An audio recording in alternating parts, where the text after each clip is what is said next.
আমাদের যে এই এলাকায় যে সরকারি হাসপাতালগুলো রয়েছে সেগুলোতে সাধারণ মানুষের দুর্ভোগ লাঘবের জন্য আমরা র্যাপিড অ্যাকশন ব্যাটালিয়ন সর্বদা কাজ করে যাচ্ছি।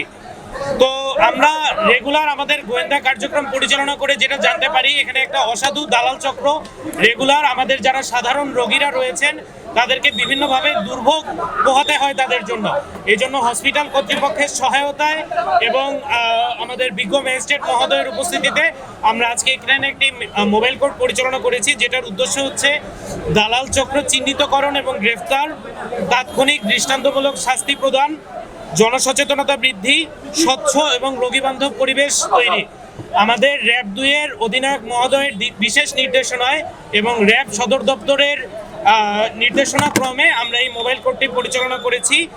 আমরা সকল জনগণকে আহ্বান জানাবো যে আপনারা দালাল চক্রের প্রলোভনে পা না দিয়ে সরাসরি হাসপাতাল প্রশাসনের মাধ্যমে আপনাদের সেবাটা নিশ্চিত করবেন।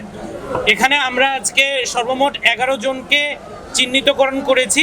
এ ব্যাপারে আমাদের পরবর্তী কার্যক্রমটা চলমান রয়েছে, যেটা পর্যায়ক্রমে আমাদের বিজ্ঞ ম্যাজিস্ট্রেট মহোদয় এবং আমাদের হসপিটালের যে ভারপ্রাপ্ত পরিচালক আছে ওনারা আপনাদেরকে ব্রিফ করবেন। অংশ আমাদের আইন শৃঙ্খলা রক্ষার পাশাপাশি আমরা যে দালাল চক্রের বিরুদ্ধে অভিযান চালাই তারই অংশ হিসেবে আজকে আমরা এই অঞ্চলে এসেছি।